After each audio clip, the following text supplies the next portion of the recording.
What you're doing, you're looking at your agenda, get ready. Welcome to our February 10th, 2025 meeting.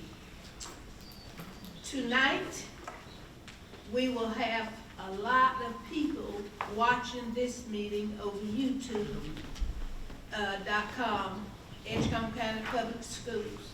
And we appreciate having this opportunity that those who could not come, they still get a chance to hear and participate with their ears what we have to share with them tonight.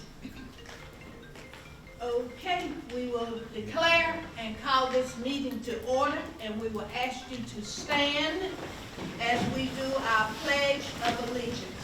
I pledge allegiance to the flag of the United States of America and to the republic for which it stands, one nation, under God, indivisible, with liberty and justice for all.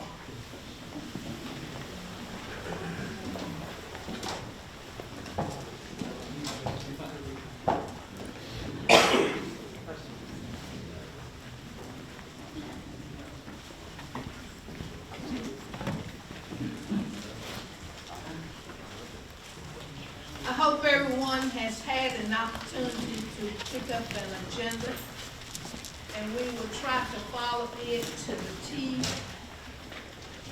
It's a pretty long meeting tonight, so we will move pretty quickly if we can. Item 2 on the agenda, approval of our agenda.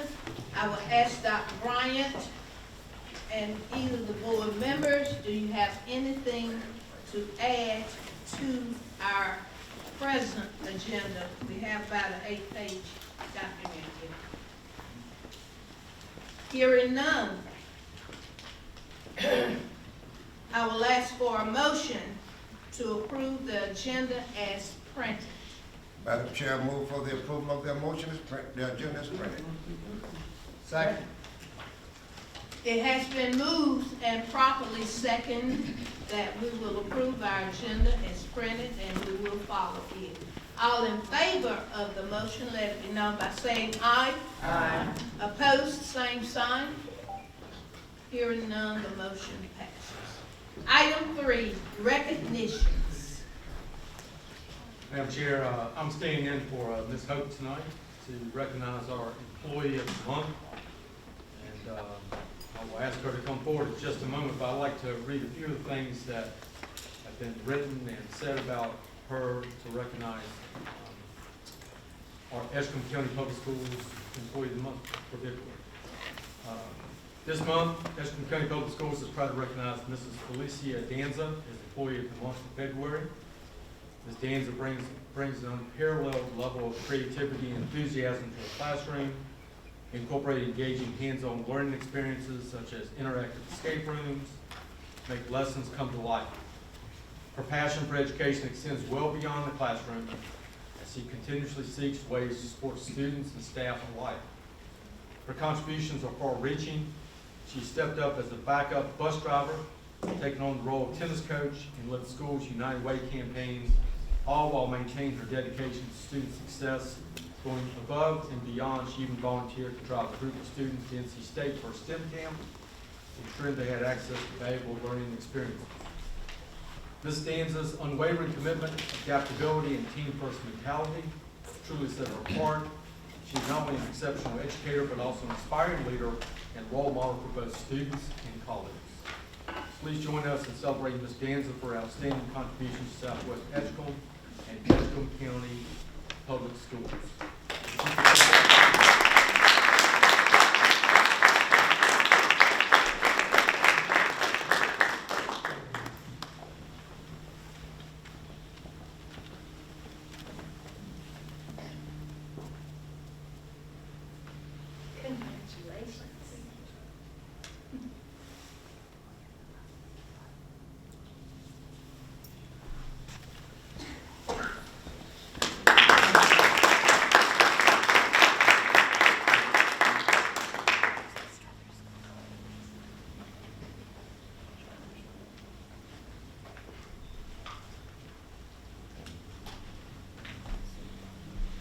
And Madam Chair, just may I add one more thing. She'll be receiving this as well. We also want a special thanks to State Farm agent Greg Sessoms for sponsoring this award. He'll be providing Ms. Danza with a gift card to a local business. Congratulations.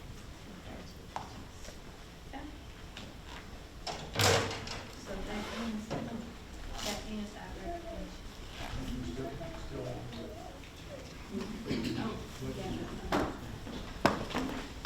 Who's the speaker for? I am. You gonna do that? Oh, you doing everything, okay. Very special recognition tonight. I think, well, I know it has been certainly something that's been celebrated in Edgecombe County Public Schools is the idea of the arts. And just a couple weeks ago, we had Superintendent's Art Night where we recognized some special students and art teachers across our school district. We are trying to build up the arts and create the arts as something that students can participate in, not only on their own, but as part of school. And we have a great number of students within our school district who are very talented. As we have talked about trying to increase that opportunity to build student talent in our school district, we've had a lot of discussions about expanding that. And this past fall, we had a discussion about expanding the band and chorus programs at our middle schools, which is sort of a feeder program to our high schools. And we talked internally about that. But then the conversation went beyond that to the community. And I'm going to let him come up and talk a little bit about his contribution, but we've received some community donations. One in the neighborhood of about $60,000 to support the creation of a middle school band and chorus program that we're currently working on logistics for that. I wanted to especially recognize some of the people who have made that happen and are making such a strong community commitment to support the arts and the band and chorus programs within our community. I know there's a very strong link between the development of the arts, band, chorus, and ultimately to academic success and brain development. And that's critically important for our students, and we believe that our students should have that opportunity. So I'm going to introduce a few people who have made this happen. I'd like to ask them to come to the mic and talk a little bit about their contribution, maybe why they did that. The first gentleman I will call to the mic is Reverend Stephen Mazingo from Calvary Episcopal Church, who has helped spearhead a lot of this for us. I'd like to have him just talk a little bit about the contribution, what it means to him, and representing Calvary Episcopal Church. Thank you. Thank you. It is a great joy to be here tonight, and I want to say that we would not be able to support this program without your forward thinking and creative thinking, Dr. Brian. So I want to recognize that, how grateful I am that you made this a priority. Music and the arts are central, and education are central to the mission of Calvary Episcopal Church. Music has been a vital part of our worship and our community since the very beginning of Calvary Church.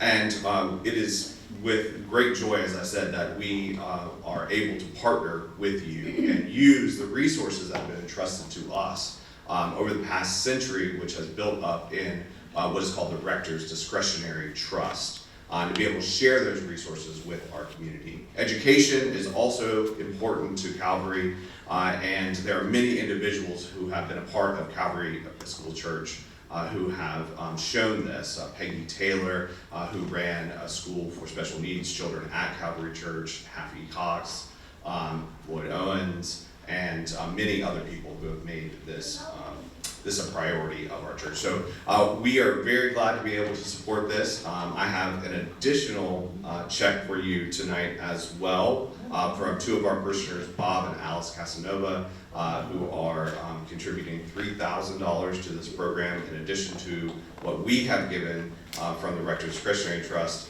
And we also want to make sure that you know that we are committed to giving an annual donation to this going forward.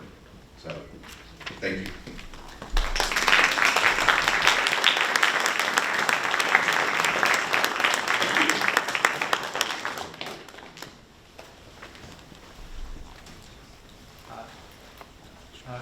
It's humbling, and we're very grateful to support that you all provided.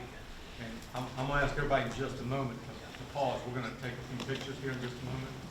But before we do that, thank you for the additional contribution. It's outstanding for our students. Another individual who's been very instrumental as part of this effort is making a contribution on behalf of a number of different organizations, but I think she has a special sort of heart and story to share about this. So I'd love to ask Ms. Jane Thorne, representing Lloyd Owens Endowment, as from Charitable Foundation, also the North Carolina Community Foundation, going forward and share her thoughts. Good evening. It's my great privilege to present the first ever grant from the Lloyd Owens Endowment for the Arts in Edgecombe County. Family, friends that become family, music, education, and children.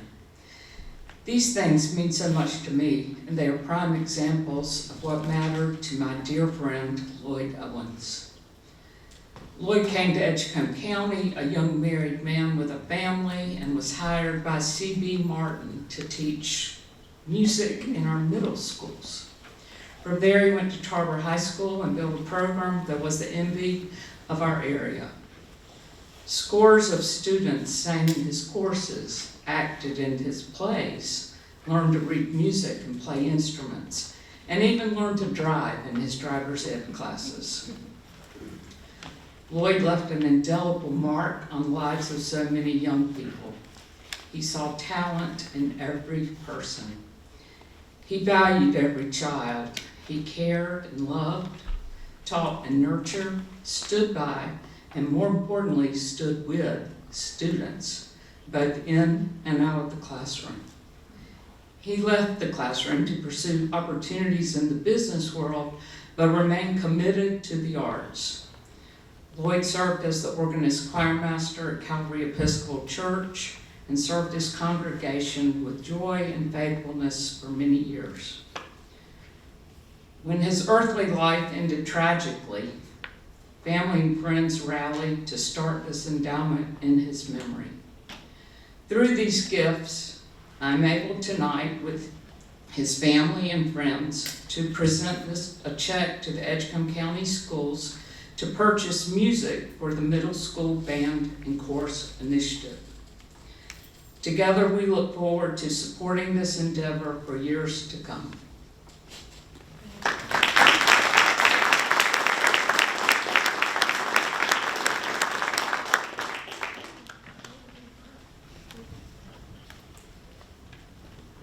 If we could just pause for a moment, we would love to have the board take a picture with you all. And I think Joseph, we're going to do it over in that corner. So if the board could join us over in that corner, we'll take a couple of pictures, and I promise we'll be right back.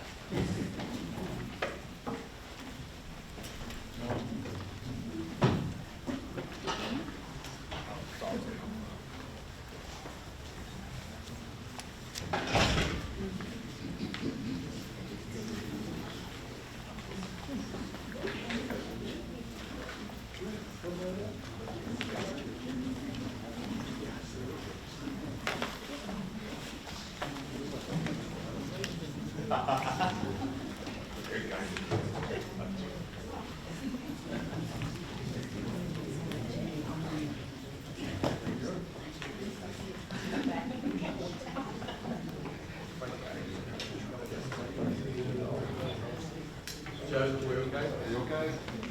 Everyone just needs to smile.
Again, just grateful for all the contributions to our music program. We're full of all kinds of exciting recognitions tonight. It is my great pleasure, and before I call him up, but I just want to say a few words. It's my great pleasure to introduce the North Carolina High School Athletic Association 1A state football champions for North Carolina, Tarboro High School. And to quote Coach Craddock, and we're going to ask him and the team to come up here in just a moment, I was talking to Coach Craddock just the week of the state championship football game. We were talking about, he was making some observations about what he thought and where the team was and who they were playing. And Coach made a very striking comment to me. He said, "We are going to bring the state championship back to Tarboro High School where it belongs."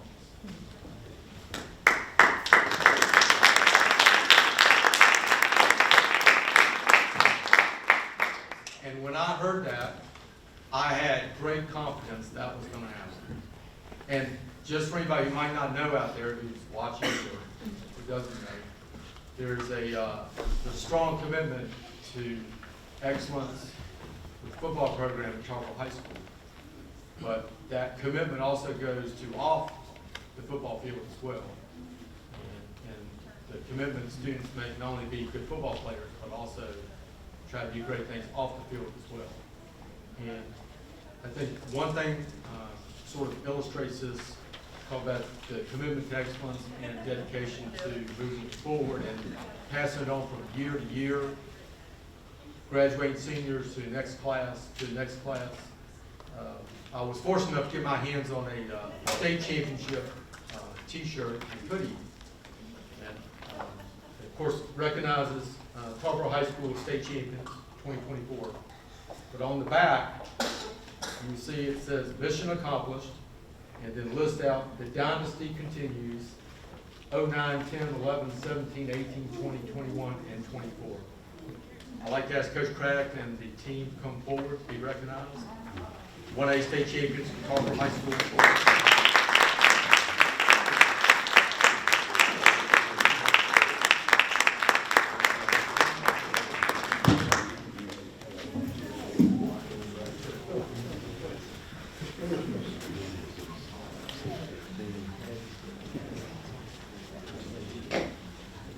Good looking group of guys we got right there, isn't it? So, I know you guys have a lot of work to do tonight. I appreciate the invite, just so I can brag on my coaches for a second and my players, obviously.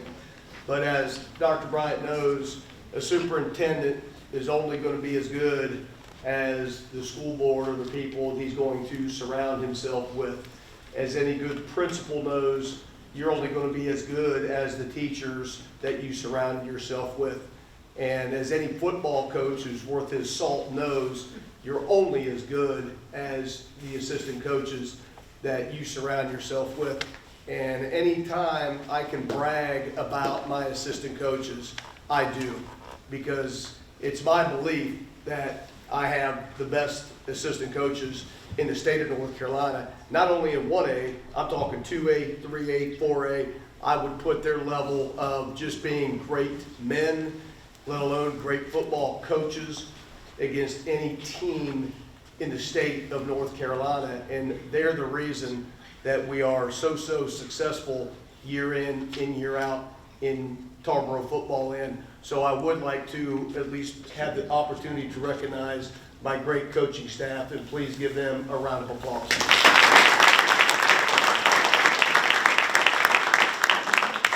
Second, obviously, you got to have great players. And my God, you know, one of my opportunities that I've had over the years is to speak at a lot of meetings, a lot of conventions, a lot of clinics, and I love doing it. Not because I love speaking, I love doing it because I get to brag about Tarboro. I get to brag about Edgecombe County. And I want everybody in this room to understand that. Yeah, we represent our community, which we understand is Tarboro, and I preach that a lot when we go out there on Friday night. We want to represent Tarboro, our community, to the best that we can. But we also understand it's not just about Tarboro. We love our team across the county, friends. We love North Edgecombe. We love the rivalry, but at the end of the day, we also are trying to represent Edgecombe County to the finest that we can. Because I understand I've been here for 30 years, and sometimes we don't get the positive light in a lot of areas that I believe we should. But we can't control all of that. But the little empire that I can control is I try to bring a shining light to our county. And you know what? We've got great kids here. We've got great people here. We have great educators here, if people would just take notice of all that. And so those are the things that we preach behind the scenes, just so you know that.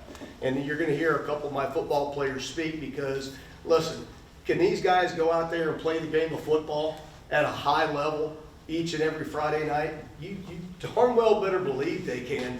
The proof is in the pudding. But what people don't understand is, my God, and like I said, I say it all the time, I coach the best kids in the nation. And I believe that. People have asked me a lot of times, why have you never left Tarboro? Small school, small community. Why don't you go to a 3A school, a 4A school, college?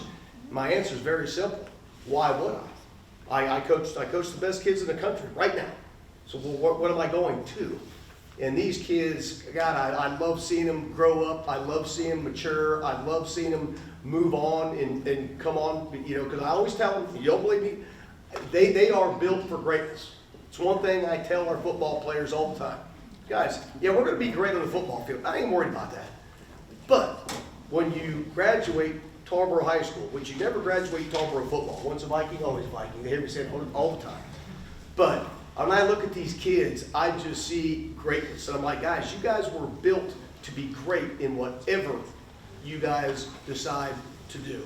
So I'm going to ask a couple of them to say just a few words to you. Thank you guys for all your support. We love it. We don't take it for granted. And I'm just so proud to be a part of this community. So I'm going to ask Mason Satterfield. I only got a couple of them, so I'm just going to ask them to come on up. Mason, great young man, running back, outside linebacker. He's been with me forever. Go ahead, Mason. Thank you. Well, honestly, blessed with these guys, the coaching staff. They put in a lot of hard work. I think a lot of people don't understand that Sundays, Saturdays, they're here. Fridays, sometimes after the game, they're sitting there. So it's really not, I mean, it's us playing, but these guys after the game playing. Right here, I tell everybody, right here, this is probably the best defensive-minded guy you'll ever meet. Like, he's, sorry, Coach Harden, but he's behind most of the defensive game plan. Him too, Coach Harden, he puts in a lot of hard work. But Coach Craddock, this staff right here, their experience, and that's what it takes to win. So, thank you for them. Thank you, Mason. I'm going to throw this guy out there just real quick. And Chris, I hope you don't mind if I do. Chris, unfortunately, was a young man, great football player, great kid.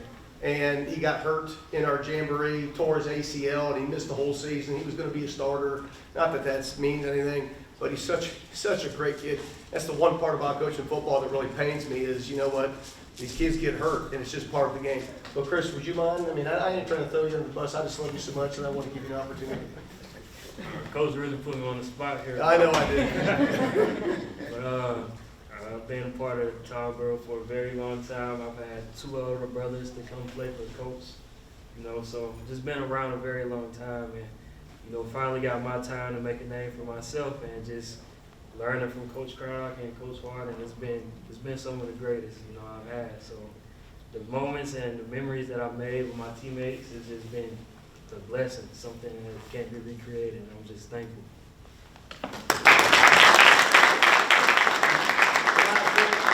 I know you guys got a lot. I could call them all up, trust me. And I know you guys would be about ready to have a heart attack, but I'm not going to do that to you. But I called my son, Cole Craddock. Love him to death, but go ahead, Cole. Good afternoon, everyone. Like I said, I'm Cole Craddock. For those who don't know me, I was number 8 on this past year's football team. First off, I want to give all thanks to my coaches and my teammates. You know, they pushed me ever since I'm played with both these guys for most of my life, but I mean, they push you to be the best, so I can be the best for the team. You know, football, everyone knows, is a team game, so all the credit goes to everyone here. To my dad, awesome coach, best coach I'll ever have in my life for sure. Not biased at all there. But to Dr. Brian and all the board, your support does not go unnoticed or unappreciated. When Dr. Brian first took the job, I think the first 2 weeks I saw him in Tarboro High School, just getting to know some of the faces in there. And I think later on we started that leadership council. So not only is he pushing for the advancements of our athletics at Tarboro High School, but he takes a big initiative in advancing our academics as well.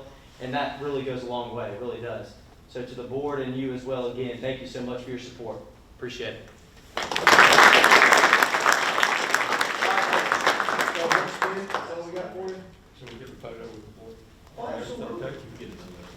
We're going to take one more pause, then we'll get back.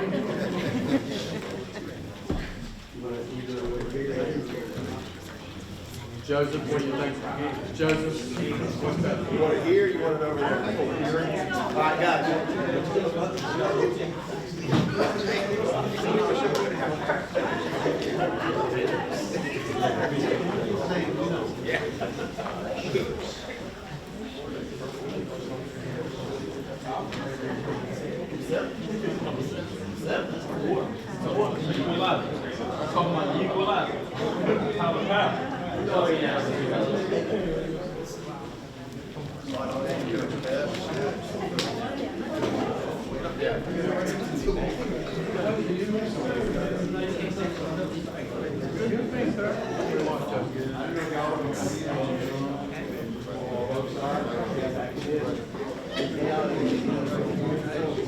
Bring them on in here, dude. That's a little bit. Come on, get them straight. Get them straight.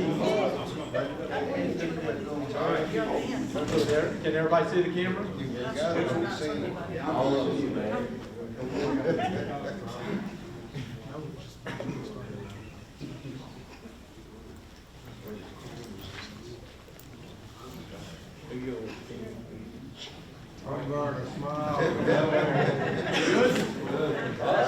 Thank you, guys. Thank you all.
Thank you. Good to see you.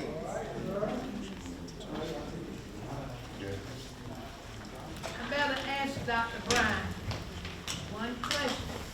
Do you have any more fun to entertain us? If not, we're gonna get this meeting to work now. Are you ready to work? Yes, Madam Chair. Okay. Okay, we are at our fourth item on the agenda. And we have some visitors with us that will be participating in our public comment section. So the first person on the list is Miss Susan Perry Cole.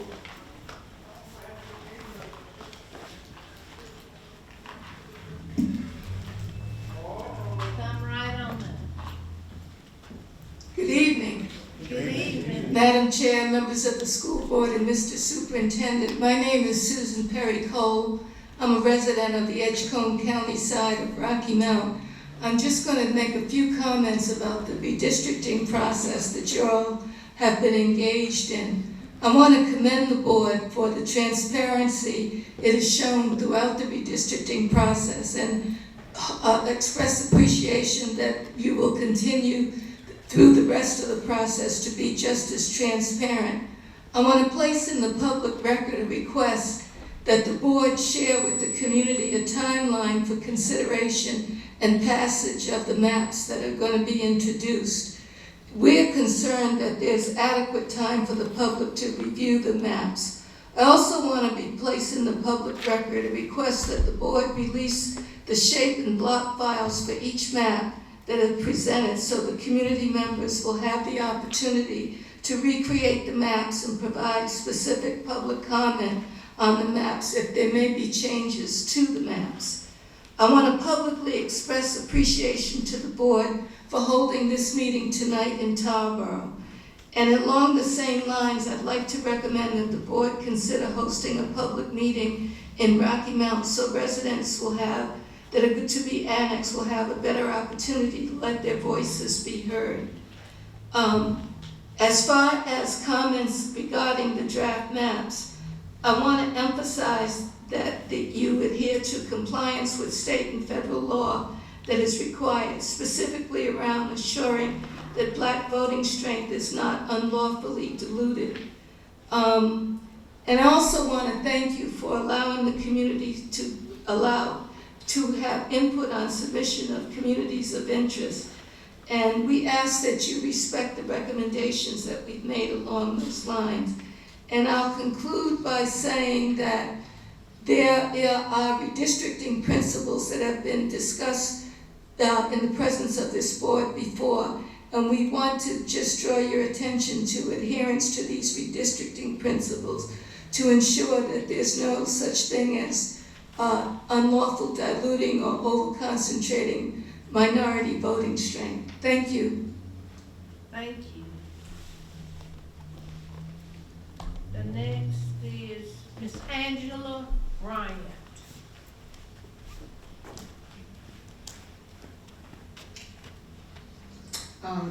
Good evening, everyone. Good evening. Angela Bryant, Nash County, Rocky Mount, North Carolina, and a member of the School Demerger Community Redistricting Working Group. I wanted to start by thanking you for giving us the sign-up link to get information about what is happening with redistricting, and also getting our first email, which helped us know that the meeting was here and not on Pearl Street. That was after I told people about going to Pearl Street, but I was happy to send out, you know, a change and to bring that to their attention. So just happy to emphasize what a big difference that makes. Also, it's been mentioned about public hearings. You had already committed that you would have one in Rocky Mount. We hope you would continue to do that. I wanted to encourage you to consider Northern Edgecombe and maybe Tarboro to kind of cover the waterfront with the public hearing where there could be more exchange and input from the public.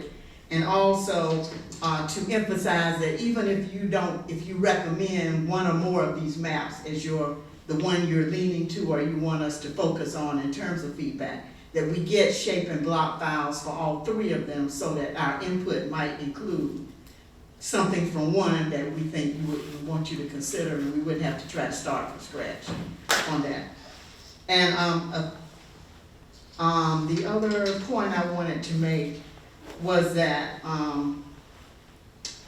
when you do, and I haven't looked at and don't know what it would be like to see what you're preparing electronically online, but it would be helpful if it is done in such a way that people can at least find a cross street or a main street or something to have a sense of where they end up, and if they can literally search for their address. And I'm sure you probably have that capability and have done that before. All the better. And thank you so much for your willingness to work with the community, and we hope you'll continue to do that through the end. And I endorse the request for the timeline so that we will know how to help prepare in the community, as well as some lead time on the public hearings so we can help with outreach for that. Thank you. Thank you. Next speaker, Mr. Camille Stancy. The staff. Good evening, everybody. Good evening. It's been a while, but I'm so glad I know everybody except one real well. And appreciate you, Dr. Brian. Like to see you at the basketball games. I haven't seen any other superintendent that does that. But I just want to say thank y'all for these meetings. But I hope to see one in my end of the county. On your end. Brown Privet is my board member. I know it don't seem like it'll affect that area, but it'll be district wide. So everybody is affected. I hope to see one in Rocky Mount. Matter of fact, I hope to see more meetings in Rocky Mount. I hope there be some on this end and some on that end. Because everybody don't have a lot of money to travel to Tarboro. So I hope some meetings, if it be quality or whatever. You got Edgecombe Community College on that side. You got schools on that side. But thank y'all for what you're doing and what you're about to do. And I understand, and that's what elected officials do. They look out for themselves. But it's bigger than yourselves. It's about what's good for the entire county. So I understand ever how you might want to draw it up, but keep in mind, it ain't about you. It's about what's good for all of us. And you know, I know that Because I used to come to these meetings by myself and stay here all night with y'all. So I've been doing this since the 80s. And I haven't been like I used to because I go to another meeting on that night, but I got to start coming back because it is about the children. Although all my kids are grown, I still support Edgecombe County kids. Please do what's right. Thank you. Thank you. Okay, Rachel Allure. Good evening, everyone. Good evening. My name is Rachel Allure. I'm a voting rights attorney with Southern Coalition for Social Justice. We are a nonpartisan, nonprofit organization based in Durham, North Carolina, and we're focused on engaging with communities, and we also work on state and local redistricting in North Carolina and all throughout the South. First, I'd like to thank the board. Again, I'm going to echo some of the things that other community members have said, but I'd like to thank the board for your transparency with the public throughout the redrawing process, and I want to encourage the board to continue communicating swiftly and openly, including making the shape files and block files for these proposed maps for tonight available to the public. Primarily, I want to highlight the statutory and constitutional requirements for these new maps that are being presented today that are important to ensure each citizen of this county has their voice represented. The maps must be compliant with the Voting Rights Act and the United States Constitution, meaning that they must not deny or abridge the right to vote based on race or color of the county's citizens. This would include instances where community members have less opportunity to participate and elect candidates of their choice, for example, by vote dilution or racial gerrymandering. And there are three considerations in particular that we implore the board to consider with these maps. The first is to consider the number of majority Black voting age population districts in the map as compared to the existing maps, especially since over 93% of the annexed population is Black. The second is to consider the Black voting age population in each district and whether it gives any indication of cracking or packing these voters into different districts, cracking being splitting the Black community inside a district into multiple districts, thereby diluting their vote and making their voices less effective, or packing them into one district so that the Black voting age population is primarily, contained in one district and only giving them, say, one district that represents their voice.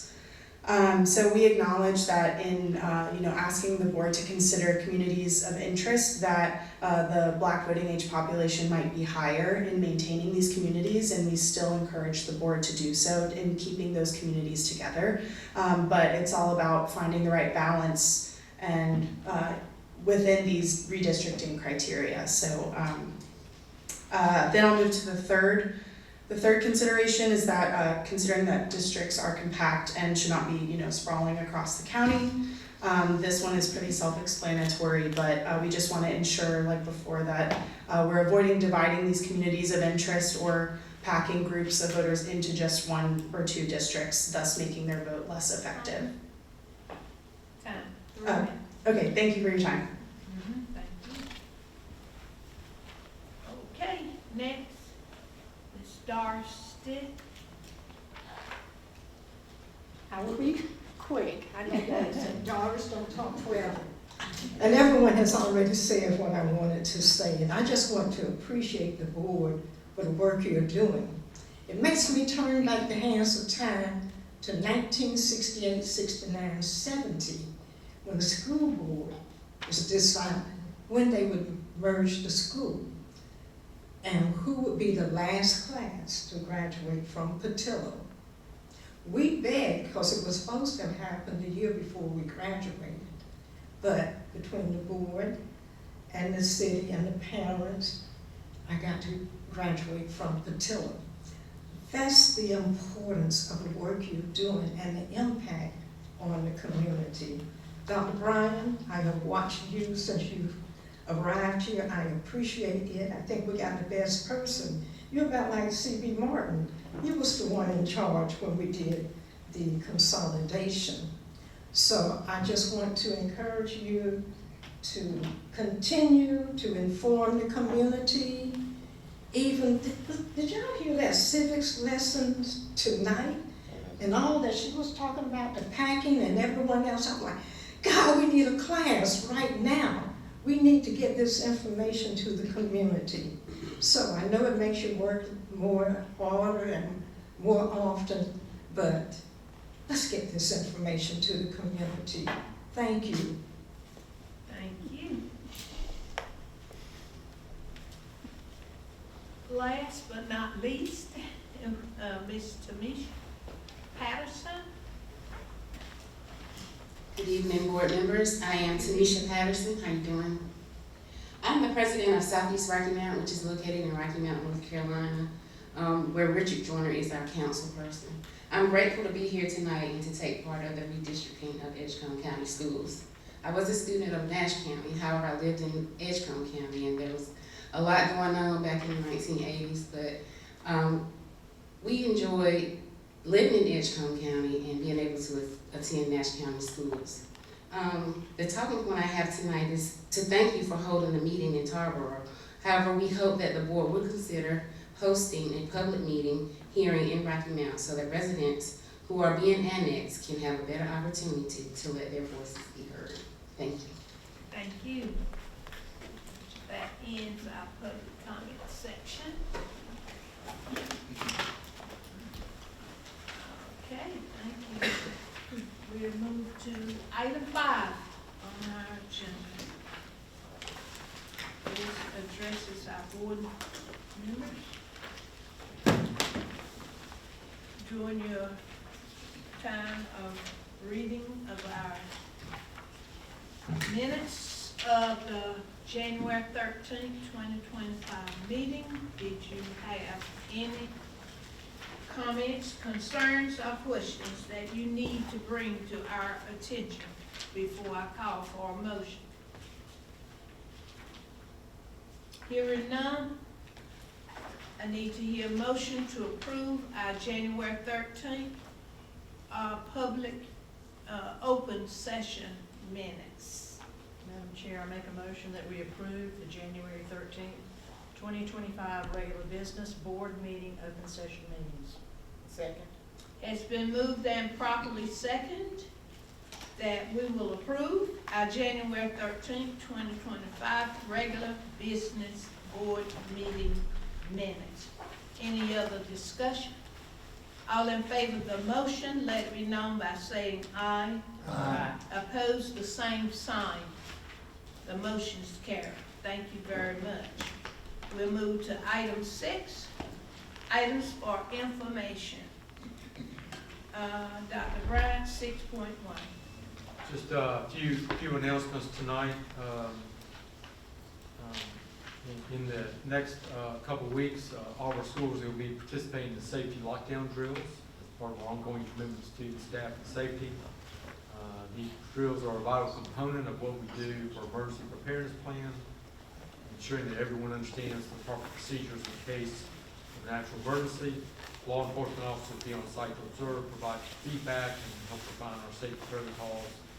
And we, as always, appreciate the cooperation of our students, staff, and families in making these drills as effective as possible. February is also Family Support Awareness Month, Strengthening Connections. It's Family Support Awareness Month in North Carolina, a time dedicated to highlighting the importance of strong family connections and the resources available to support parents and caregivers. The ECPS Family Resource Centers, Building Bridges for Families initiative to be actively engaged with schools throughout the month, providing valuable resources and how hosting in-person events to support students, families, and staff. I'd also like to highlight a student who was recognized with Spotlight at the ECPS Excellence. Incredibly proud of Sina Sanchez Cruz, a standout student at North College High School, recently spoke at the State Board of Education meeting in Raleigh alongside Principal Matt Smith. She shared insights about the Cooperative Innovative High School model, which provides students with unique opportunities for academic success. She graduated this spring with a high school diploma, an associate science degree, and certificate in criminal justice technology. She She valedictorian for her class and first-generation college student. She eventually wants to continue her education at NC State University, which she will do so in the fall, pursuing a degree in law and justice with the goal of becoming an immigration attorney. Her achievements are great and reflect the power of determination, hard work, and our early college program. February is also celebrating Career and Technical Education Month. This month we proudly recognize the impact of career and technical education programs preparing students for success in the workforce. CTE provides hands-on learning experiences that equip students with skills needed for high demand careers in fields such as healthcare, engineering, IT, business, and more. Schools across the district will be hosting special events to celebrate the month, and we encourage students, parents, and community to take part.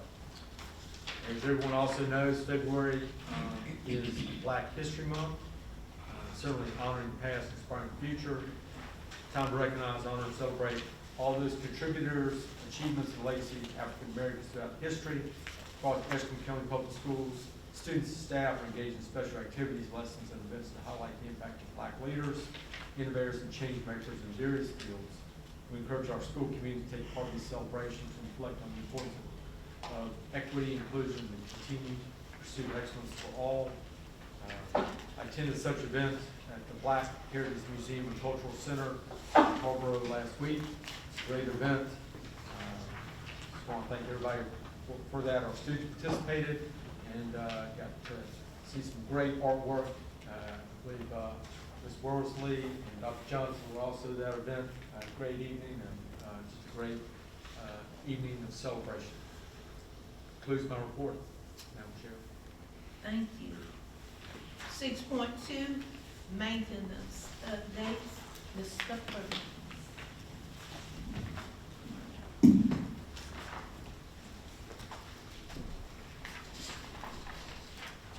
Good evening, Board Chair, Vice Chair, Board members.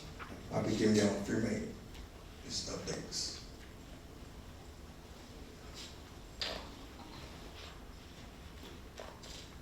This is the pump at Teacher Resource Center.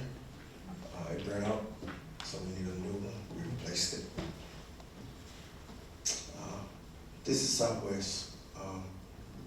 The front entrance didn't come bad, so we painted it. The doors, the paint was peeling, so we went there and did that. And probably can't see that good. Okay, you see right there.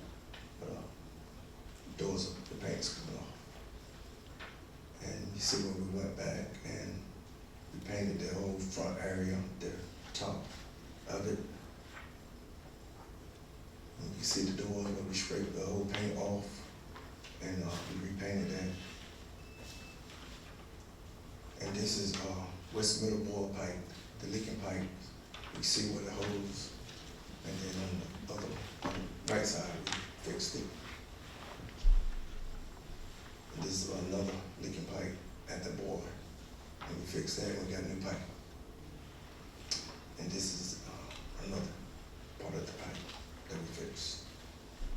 And that's it. Thank y'all. Thank you for your hard work. Thank you. Anyone have any questions? Appreciate it. Thank y'all. Thank you, sir. Thank you.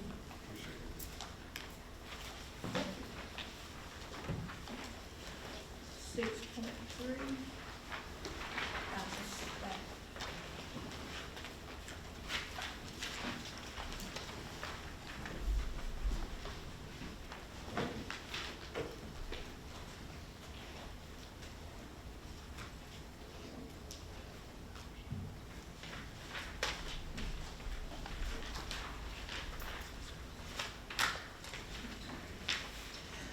Well, good evening, Madam Chair, Mr. Vice Chair, board members, and Dr. Bryan.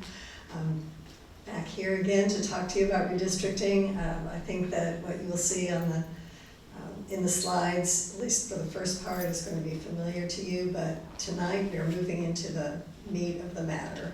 We've been building up and coming to talk to you and talking to members of the public on multiple times over the last many months, I think since last August. So I think that you all are aware, and I hope the community is aware, that the reason we're here tonight is because of the act of the General Assembly, which has redrawn the lines between the Nash Rocky Mountain and Edgecombe County School Districts to follow the county line. And that means that we now have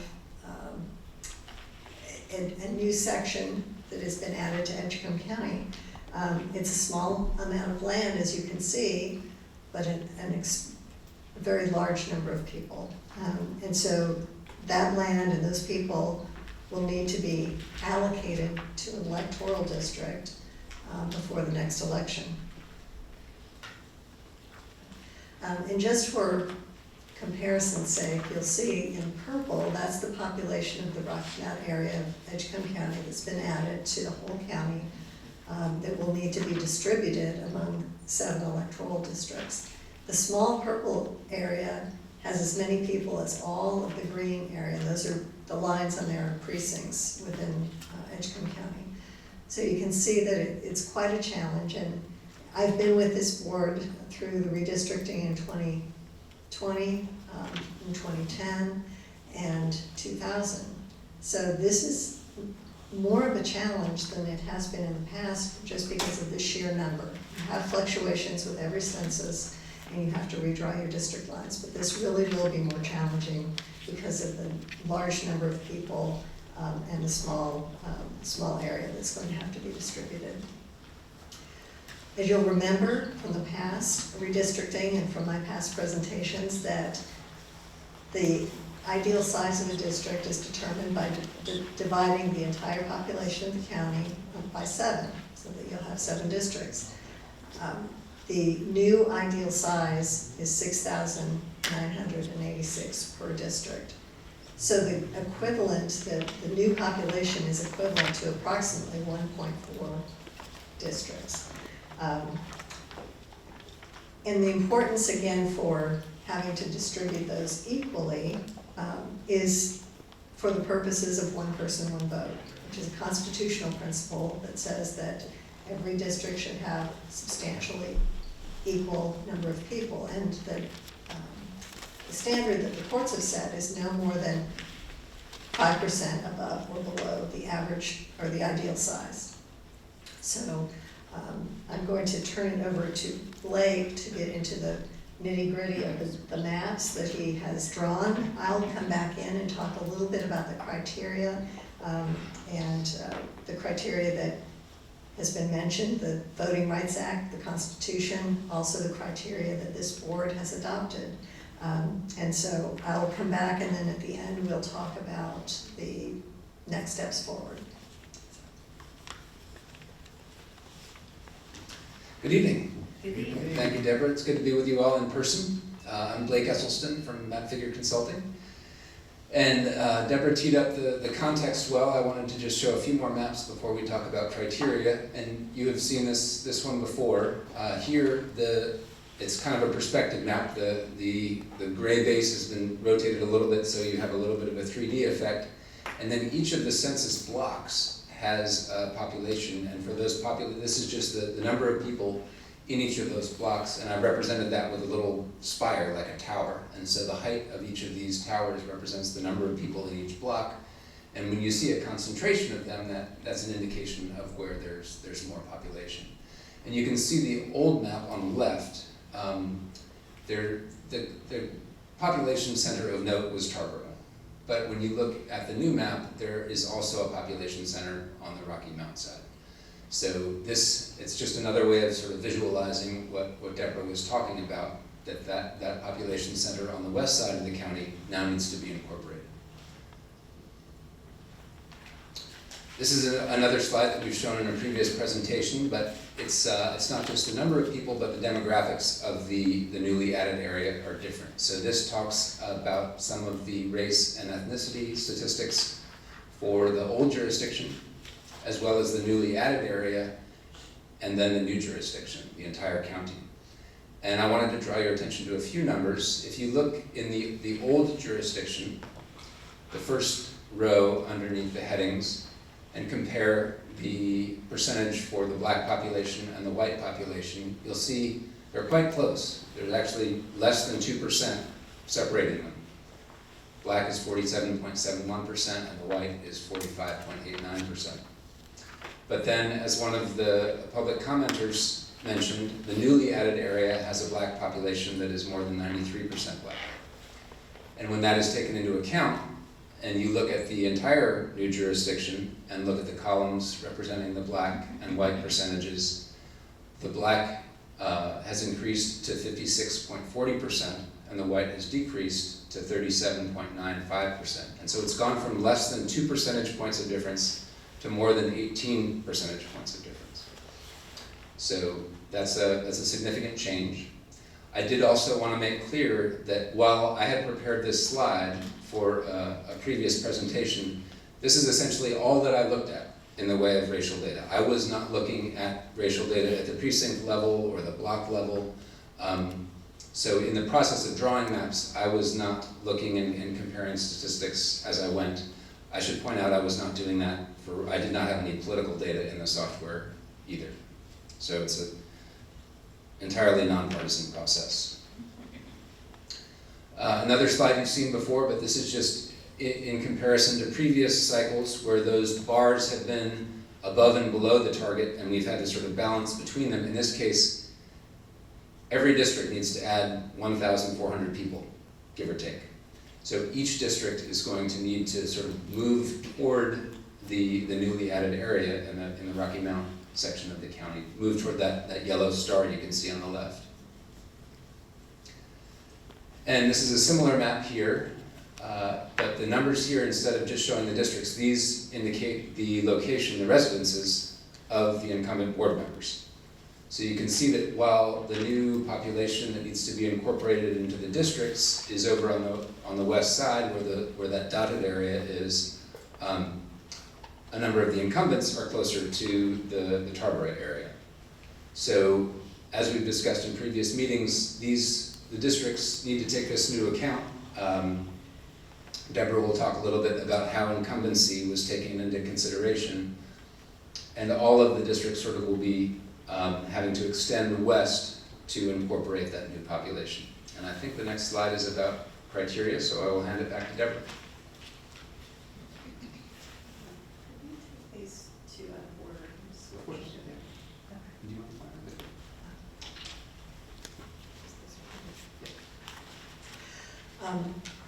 So I wanted to start with the required criteria. Several of your public commenters, and certainly in previous meetings this has come up. The purpose of the redistricting is to comply with one person, one vote, so that no district is above or below more than 5% of the ideal size district. That is a given, and that is a constitutional principle that was guiding this process. That's not something that the board said, oh, well, we'll do that or we won't do that. That's what we brought to the process. Another core requirement or core criteria that we bring to the process is that minority voting strength should not be diluted or over-concentrated. Cracked or packed, as the attorney that spoke in public comment called it. Blake did not have racial data. He was not moving census blocks or precincts based on the race of the population in those districts. So he came to this process with a race-neutral set of criteria that I'm going to go over in a minute. What my role in this is to look at the maps that were drawn with the board's criteria and give my opinion as to whether they're compliant with Voting Rights Act and constitutional principles. And based on my review of the maps that you'll be seeing today, they do not suffer from any dilution or over-concentration of minority voters. What I will say is that the district population is, there's going to be a significant change in some of the racial makeup of the districts. We did not go into that with an intention to discriminate, and based on my review, I don't think there's an effect of discrimination. So that covers the constitutional and Voting Rights Act concerns. I'm happy to go into more detail with that, but I just wanted you to be aware that when these maps were first being produced, race was not a factor in where to move. The factors were those criteria that the board gave. Also, one of the fundamental sort of guidelines that Blake used was not to split census blocks, and I've explained before the reason for that is because the census block is the smallest area that you can have an accurate population total. And so if you split it, you cannot determine what an accurate number is for the population of that block. And also the districts are contiguous. So those were the required sort of fundamental ground rules that were followed and that will be reviewed for the redistricting. And so now we'll go back to the discretionary criteria. And these are the criteria that is up to you as board members. And the board at our meeting in November considered a list of different possible priorities, guidelines, criterias, and asked us to produce 3 maps. The first one was to prioritize preserving the core of those existing districts, the districts that you all have now, to the extent possible, and keep the incumbents in their districts.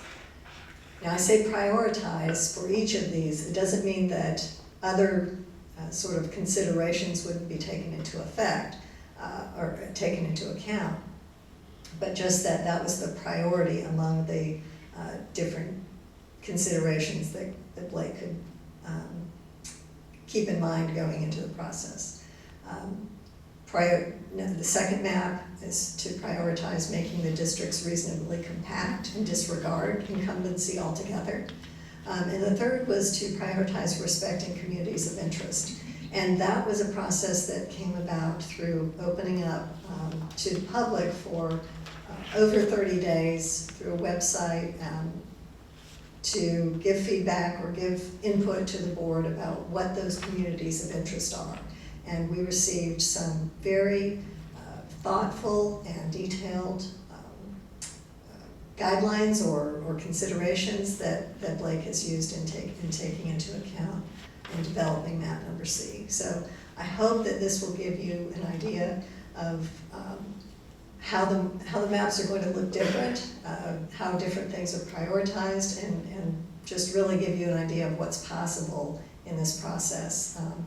These are not set in stone. This is the first time they've been presented. I just want everyone in the public to know that we sent these maps to the board this morning so that we could prepare this presentation, but we didn't have any conversations or feedback from anyone asking for this to go here or that to go there.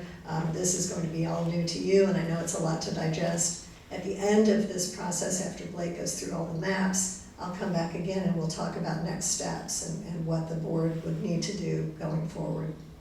Thanks.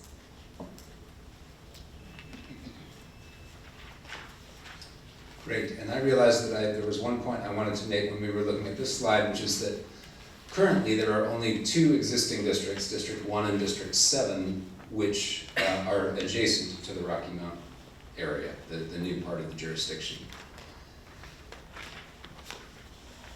Okay, so I wanted to talk a little bit, and I think it's going to save time, actually. I want to be able to do it in a way that both the board and the audience can see, and I don't have a way of steering a cursor on these screens from here, but I can from the computer up there. But I realize that having the microphone is good here, but I think I'm going to go up to that computer for a second with the clicker just to explain what's going on in this slide. As Deborah mentioned, the census blocks are the fundamental building unit when you're building districts. And then when we're taking into account other communities or other administrative boundaries, in this case, these are neighborhoods designated by the city of Rocky Mount. Sometimes those don't align precisely with the census blocks. And the next slide shows that. And I'm just going to jog up here. Please let me know if anyone can't hear me. I'll try to speak loud, and I'm going to make this into the laser pointer. Can everyone hear me? Ah, even better. Thank you, Dr. Bryant. So,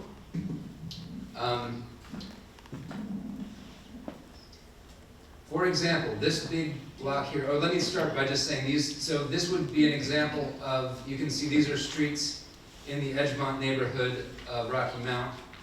And you can see a rectangle here that's a street. And these, what are shown in the black lines here, are the actual boundaries of the census blocks. And sometimes they look like what you would expect a block to look like, a rectangle. But other times they have funnier shapes, like this shape here.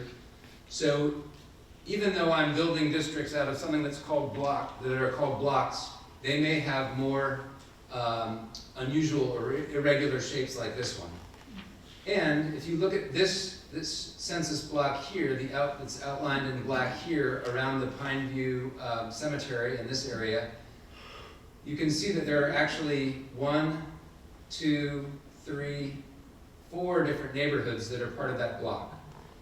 And since I'm using the blocks as the fundamental unit, I can't exactly follow these neighborhood lines. So sometimes there's a trade-off, for example, here about which neighborhood, or which district this block goes into so as to keep the neighborhoods together as citizens had recommended.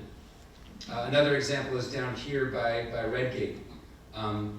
There's a block, sort of an oddly shaped block you can see over here, and the green and the pink neighborhood boundaries don't follow the streets. Like you might be able to imagine that here what they did was put both the houses on both sides of Rosewood Avenue are in the Edgemont neighborhood, but here Rosewood Avenue is the dividing line between blocks. So one of the points I wanted to make here, and I'll come back to the other podium, is that if the way that we align the blocks is such that you think it should have been done slightly differently, in other words, to have that block be in the adjacent neighborhood rather than the neighborhood or the district that it's in, these types of small adjustments should be something that we can handle, shouldn't be a problem. So, with that said, I'd like to start with draft option A. Again, remembering this is the one that was basically trying to keep things as similar as possible to the existing districts.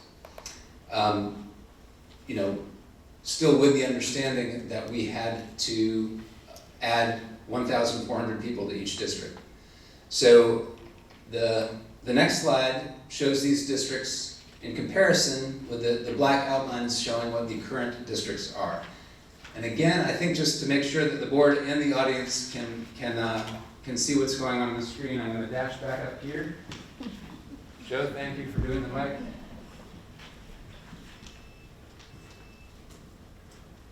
I was inspired by all those football players and their ability to move around. So here you can see, for example, that District 2 needed to be extended to the west. So District 2, again, the black outline is the current district outline, but the green extends in this area up here. So the green extended into what is now District 1. Similarly, District 5 had to add a significant amount of area, and that also comes out of District 1 here. District 3 had to extend to the west. That's this orange area extending into what is now District 6. District 4 had to extend in that direction too, and it gets just one, this is just one census block out of District 6, the rest of it is coming out of District 7. And then that leaves, we haven't talked about District 6. I mean, we've talked about it having other districts come into it. The District 6 gains population by extending to the west as well and gets a little bit of the new jurisdiction here in the Rocky Mountain area. Otherwise, it is taking some area and population from District 1 and more from District 7. And then Districts 1 and 7 extend into Rocky Mount, and of that roughly 9,000 person population that Deborah mentioned, most of that is going into either District 1 or District 7. And just again to reiterate, this is the plan that I made every effort as I was doing this to change as little as I could, and I didn't specify this, but the incumbents are all kept within their existing districts. And I'm looking for the switch here, so I think I see it. Turn that off. And we can talk about option B.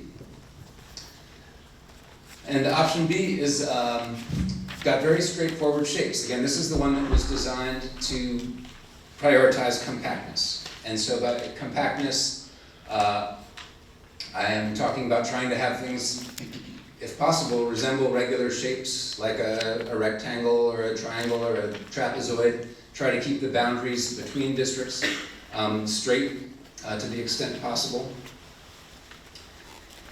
And this makes significant changes to the plan. Again, I started with a totally blank map. I was not considering the existing districts, and I was not considering incumbent residences either. And I think that this result is, in terms of compactness, this is more compact than a lot of other redistricting plans. And then interestingly, what I found, as I said, I was not considering where incumbents lived as I was drawing it. I didn't have that data in the map, and then I turned it on after I was done, and I realized that though this map does, it pairs to incumbents. So when I first drew the map, both the incumbents for districts 3 and district 7 are in that tan district, and the incumbents, the representatives for districts 2 and 5 are in the green district. But when I looked more closely, I realized that in all cases, the incumbents are living close to a border, well, with the exception of the incumbents for districts 3 and 4. But in order to avoid those pairings, it only involved very small changes. So you can see at the top left, I was able to extend just a little bit of District 1 to make sure that the representative for District 1 would be in a district without anyone else. And then District 5, by extending a little bit, you can see how the gray outline goes beyond the purple into the green a little bit to include the incumbent from District 5. And that means that 2 and 5 were no longer paired in the green district. And then at the bottom of the map, by extending District 7 down, and again, that's, I think, 2 census blocks, they're large census blocks, extending that down to include the incumbent from District 7, 3 and 7 are no longer paired in that tan district. So just by making those 3 little changes, there were no more pairings. And the other change that I made was to swap the numbering or the labels for District 6 and District 3. You can see in the previous map, sorry, I need to go to this one here, okay. So I'm calling this option B2 because the one that I purely drew without any reference to where incumbents lived was option B, that looked like this, and then I made those 3 little changes and changed the numbering for districts 3 and 6, and that gives us option B2. And this, as I said, was very minimal changes, but this means that no 2 incumbents are paired in the same districts. The districts are still very compact. I will say this is quite different, and this slide shows where the incumbents live, so that the purple labels indicate the location of the incumbents. The black labels are just the district numbers. And then I have a side-by-side here so you can kind of see how this one compares to the existing, using a different design than the one we looked at for option A. But you can see here that districts 1, 3, 5, and 6, so the purple, the orange, the tan, and the pink, are all substantially different from the existing districts. 4, 2, and 7 are more similar. I mean, any scenario in this redistricting cycle, the districts are going to have to change significantly because they all need to add 1,400 people. But 4, 2, and 7, in other words, yellow, green, and the blue, stay significantly more similar to the existing ones. Okay. And then moving on to draft option C, and again, this is the one where we took into account the public information from the community about communities of interest. And the community provided, this is part of the document. It was a 2-page document from the community working group that was mentioned in the public comment here. And this is, as I said, this is a part of it. But what you can see is at the beginning of the document, there are communities that are identified as parts of the Rocky Mount city area that should be kept together. And I should point out that Rocky Mount and Tarboro, their populations are numerous enough that they can't all be in one district. They need both of those municipalities need to be divided. I'm not going to read through this slide. I don't expect folks to read through the slide, but just notice on the right-hand side that there's an Area 1, Area 2, and Area 3, and there are neighborhoods identified that should be in each of those.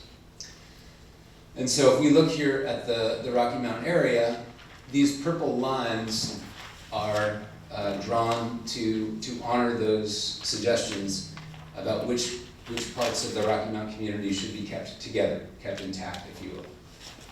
And the colors in the background, again, this is based on data that is from the city of Rocky Mount municipal government, and they have identified these boundaries for the neighborhoods.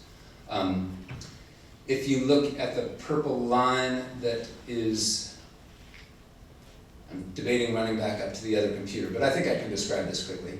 The purple line between the Edgemont neighborhood, which is pink, kind of in the lower part of the screen in the middle, and southeast Rocky Mount, you can see that because I'm following census block boundaries, I can't exactly follow the neighborhood boundary. And again, if folks feel that it would be better to have that line be moved 1 block to the north or something like that, that should be easy to accommodate because those population numbers are relatively small.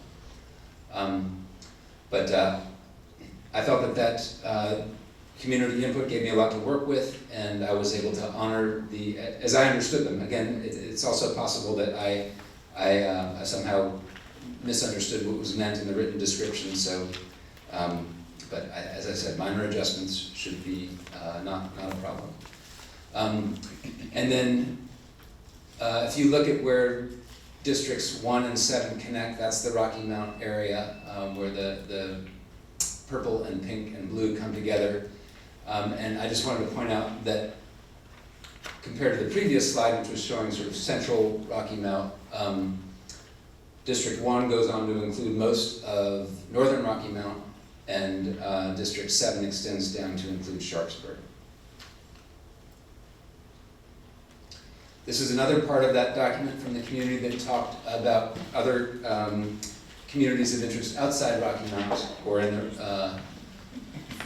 farther away from Rocky Mount that should be kept intact. The first one being the Whitakers and Brattleboro area, and you can see there are a number of communities specified in there, as well as most of the municipalities, the other municipalities in the county, as well as some communities that technically aren't municipalities, like Lawrence and Red Hill. And that Whitakers and Brattleboro area is in District 2. That also includes Red Hill, Coker-Wimberley School, Dunbar, Leggett.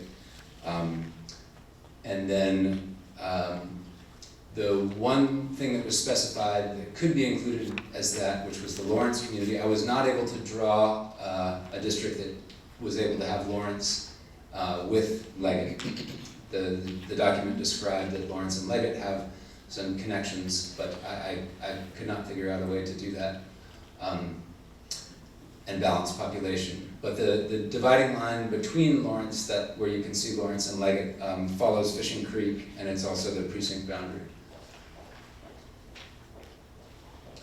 The last part of the document that was provided included communities of interest within Tarboro, or the Tarboro area. And you can see there are 6 groups here, and each group includes areas that were meant to be kept together. I guess the 6th is not a group, but the municipality of Princeville. And you can see actually more clearly on this map that Princeville was kept entirely intact and in District 3. But this map, I didn't try to put all the labels in because it looked like it would be too cluttered. But essentially, the pink dots in those symbols that you can see in the eastern part of District 5, that's Group 1. The green dots in District 2 are what's specified as Group 3. The blue, dark orange, and gold dots are Groups 2, 4, and 5 from the document, and those are all in District 6. And then, as I mentioned before, Princeville is all in District 3. And again here, if I misunderstood something about one of the, so say the boundaries of the historic district in Tarboro or something, making modifications to this should not be a problem. And I also, at this point, it's as good a point as any to mention that we are definitely willing and ready to share shapefiles and the block assignment files as the community has requested. We did not have them ready today because we expected that maybe the board would say, oh, well, we do want you to make this one minor adjustment. Or, and there's one other one coming up in a minute. So rather than present something today and have that go out and be on the website or something and then have it be modified very quickly and have the potential for confusion, we wanted to wait until we had heard from the board before providing the shapefiles and the other computer files that the community has requested. So in addition to the document that was provided earlier, so you can see at the top here that the date in the memo is January 6th, and then under the subject line it says there's a corrected version on January 18th. This was a revised version of this document that was provided, unfortunately, after I had already gotten most of the way through the drafting process. So I was unable to incorporate this as part of the communities of interest, but I can explain my understanding of what was intended, and I think it's something that can be accommodated, and the board should be aware and maybe could give guidance about this. So in draft option C, as I drew it, you can see at the top of the map, the top left of District 2, that Whitakers and Battleboro were kept together in one district. But Battleboro is technically part of the Rocky Mount municipality. So my understanding of what's in the highlighted text here is that the community provided sort of an alternative that either either Whitakers and Battleboro could be together in the district, or alternatively Battleboro could be kept with Rocky Mount. And there's sort of two ways of considering it. So I drew this based on the original document, but if you see, I think this will be easier to do if I can steer the cursor for a minute, so bear with me.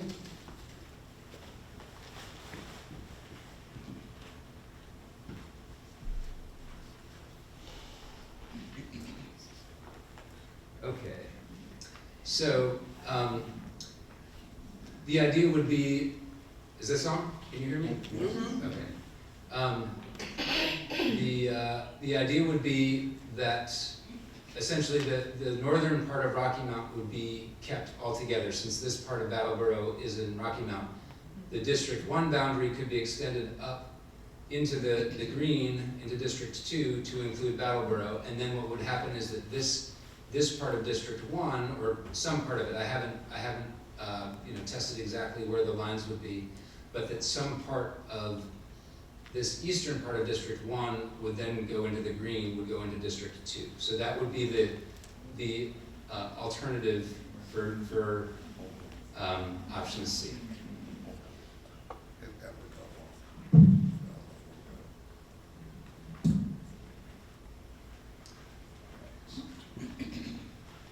I think that's the last time I'll have to run back and forth. So as some of the public commenters requested, thank you. As was mentioned during the public comment section,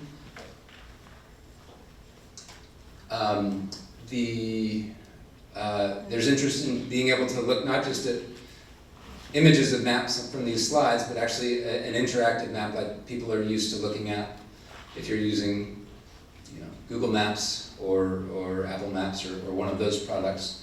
And there is such an interactive map. It is online now. There's a QR code if folks want to capture that on their phones. The geofigure.com address worked for me 2 times out of 3. I tested it the first 2 times, it worked great. Then I tested it using another browser. I may need to work out some kinks with that, but the QR code should work, and I can also just send another web address to staff that they can share with the board and with the public. Or I'll just make sure that I can get that geofigure.com address working. But I will demonstrate that map in just a moment. And I realize, Dr. Bryan, I will have to go back up to that computer for that. And so then this is a more detailed table showing demographic statistics for the 3 draft options. Those are the top 3, and then the existing is at the bottom. You'll see there are 6 categories of race and ethnicity statistics. You can see it a little more clearly on that screen. There's a gray section. The first 6 of those are based on total population, and then the second group of 6 are based on the voting age population. And there are a lot of numbers here.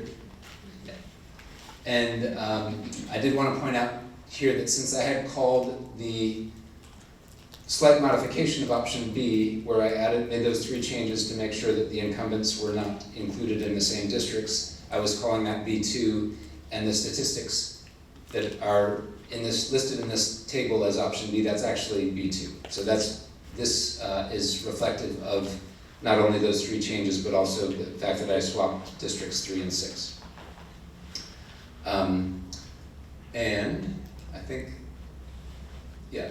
I will, Joe, if I just go and I lost Joe. We're going to switch to a browser from the PowerPoint. And Deborah, I don't think I turned off that mic, so.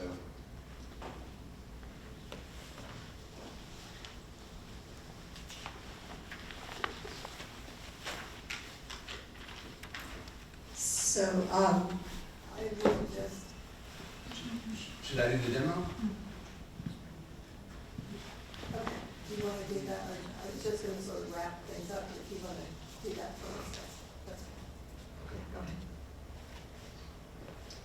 ahead. So when you go to that interactive map, you're going to see something like this. Again, in terms of navigation, it's very much like a Google map or another map you might be familiar with. You can zoom in by scrolling or using the plus and minus down here. There are instructions about how this works, but I'll explain it as well. So you can turn these layers on the left-hand side here can be made visible or invisible. You can turn them on or off. And the way you do that is by hovering over the name, and you see it. If I hover over here, there's what looks like an eye to indicate that it's visible. If I click on it, it changes to a closed eyelid to show that it is not visible. So that's how you would toggle the visibility for something like option A. So here, I can turn option A on or off.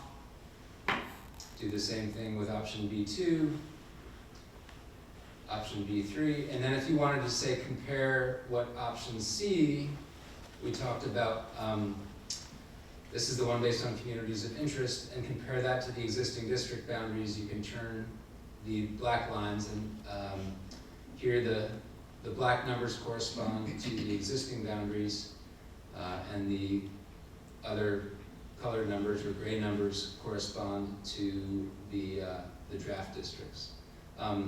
We've also got precinct boundaries, if folks are familiar with the precincts. People want to see the incumbent locations. Those are these little purple dots and the purple numbers. We've also got municipalities to have that for context. And then another thing that's nice about this is actually a newer feature that was not available in some of the older versions of maps like this. If you were specifically interested, let's say you're interested in District 6, next to the I icon here, you can say show only this. So I'm just going to look at District 6 here for option C, and then we'll turn on option B2 and go back to 6 and say show only this. And so you can kind of see the extent of District 6 in option B2, which I'm going to turn off and turn back on again, that's the bigger one to the east, are quite different than the extent of District 6 in option C. And then again, to undo that, you would go back to that layer and say show others, and it'll put all the districts back on.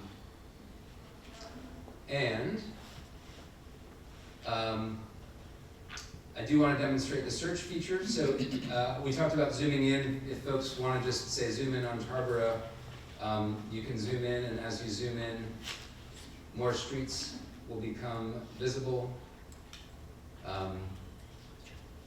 And zoom in even farther, and you'll get more street names. I left my notes down there. I have 3 specific examples I wanted to show. I'll grab my pad. Excuse me.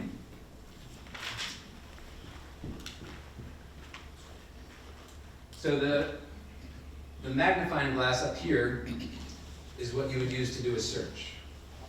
So if you wanted to search on a specific address, the example I have was 1100 Stokes Street. And you see that it's going to suggest some in other places, but it guesses that the one that's relevant to us is Rocky Mount.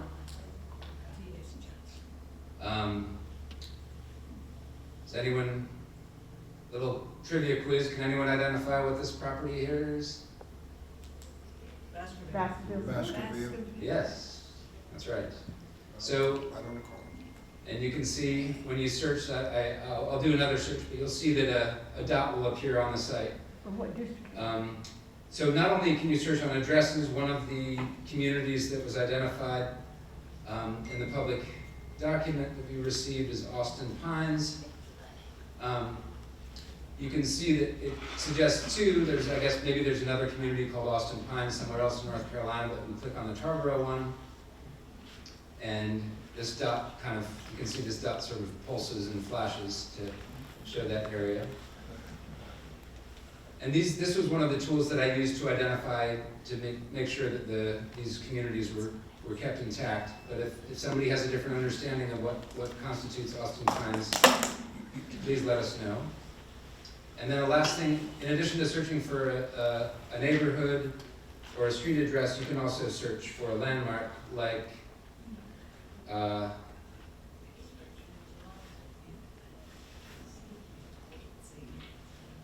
so it should have all the schools in here as well. And so then if you were interested in seeing which district this is in each of the options, you can then turn the layers.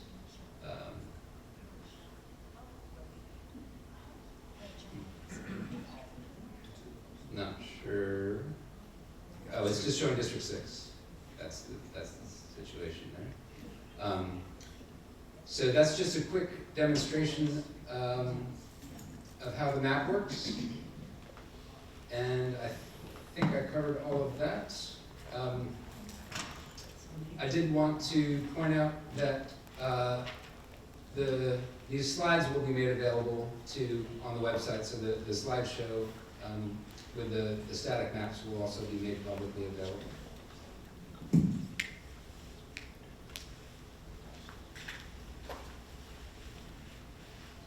Deborah.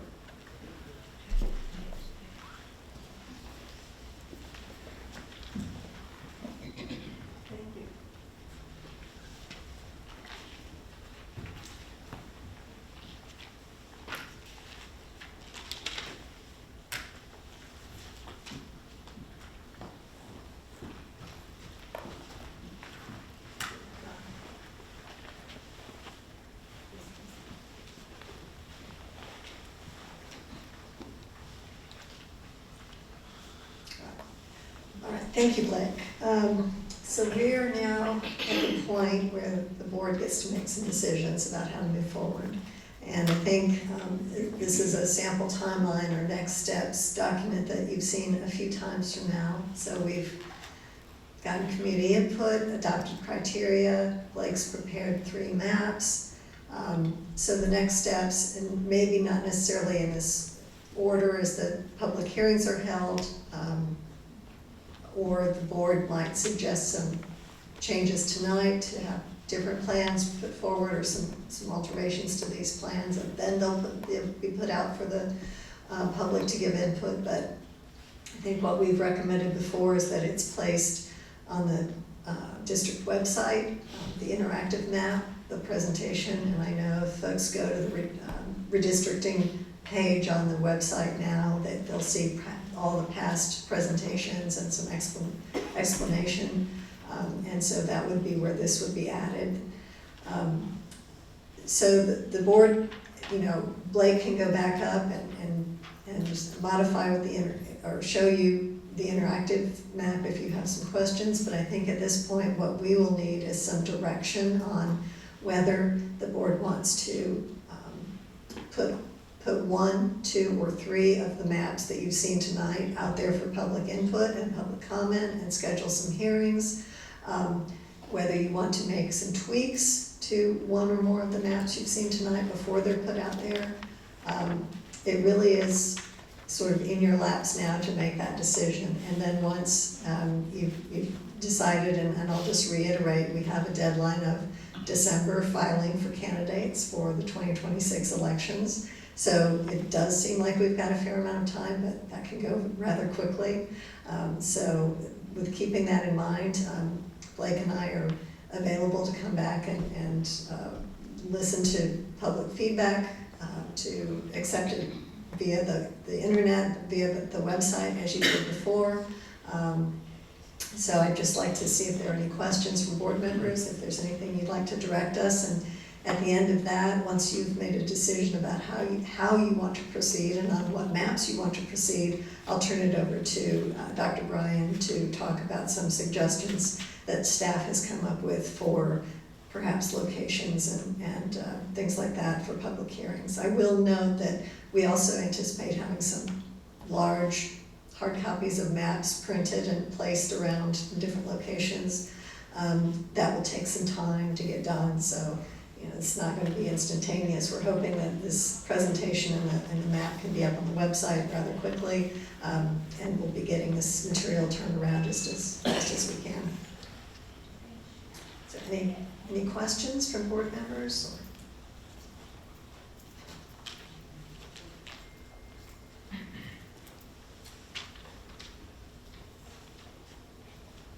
Okay, I speak for Evelyn Wilson right now. That's a lot of material. You've done an excellent job doing that. And I'm one, just the documents that we have right here, I would need to study that. I can't make a decision right this minute.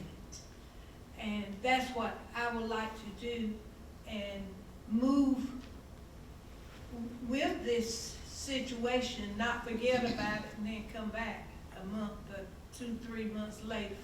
No. And when we get ready to do anything on districting, again, it needs to be the meeting itself. We are not even, did anybody dream of sleeping back? We're going to be here for a while, and I prefer that's what we do, but I can hear some of the other comments that others may have to make. And But my only comment is, that is a lot of information, and there are a lot of streets that I can't even quite read because they're tiny and I'm old.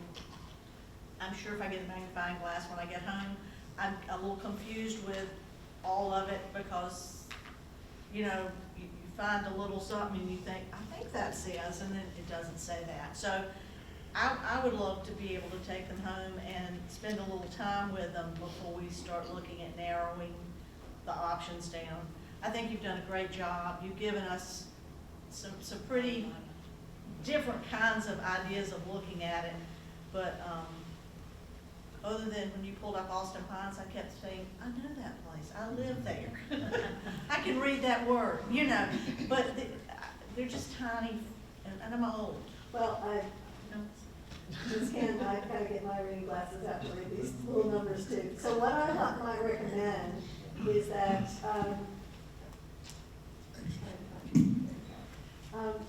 that this presentation be put on the website. The public will be having a chance to look at these maps as you are, and then when you schedule the next meeting, you sort of combined that. They might have, you know, citizens might have input on one of them, they may have input on all three of them, and you will also come to the table with having had the chance to look at them and make a sort of, maybe make a narrowing down at that point. So I think that's a perfectly legitimate option to take, and if there aren't, we just sort of, we understand this is a lot of material to go over. I mean, I was able to spend several hours looking at the maps and looking at the population data, and you have not had that luxury. So I certainly understand that, and I would say that when you come back and perhaps it's just a meeting just for redistricting, you can have more of a informal back and forth and answering questions, and then decide, you know, how to narrow it down. I just wanted the board to have the opportunity before maps went out to the public in a very wide dispersal, so that we wouldn't have a lot of confusion. If there was something that was very obvious to board members tonight that you wanted to change or you wanted to dismiss right away, we could do that. But Blake, unless you have. This, just to follow up on what Deborah was just saying, I think if there are no requests for changes based at this juncture, at this point, then I think it would be appropriate to provide the shape files and the other files that the public requested. That will be clearly labeled as draft, you know, initial versions.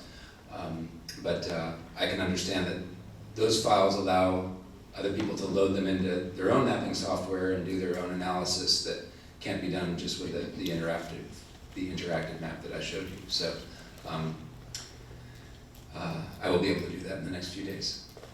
One question, on the draft option B2, the small numbers of the where the incumbents live, is that right? That's right.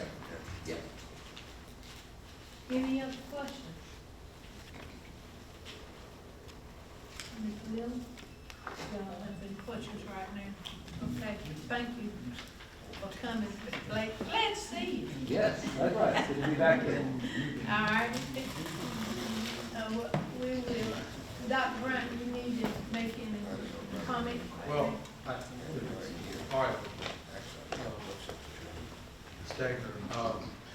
I think one of the things that we had talked about was the idea that once, obviously, this board's been committed to transparency and public input since the beginning of all this. So we talked about once we have sort of a timeline in place where we can get the maps taken care of and complete direction from the board, the idea that we would have at least initially at least 4 meetings, at least 4 to start with around the county, the community input, and we would base those at North Edgecombe High School, Southwest Edgecombe High School, Tarboro High School, and then go to either the Teacher Resource Center or one of the elementary schools or middle schools in Rocky Mountain. That's a starting place for that. And then, even though the interactive maps are outstanding, they're going to be on the website for folks, then we would also produce maps, or we would pick locations across the county where we would post those maps so people can look at the paper version of that as well.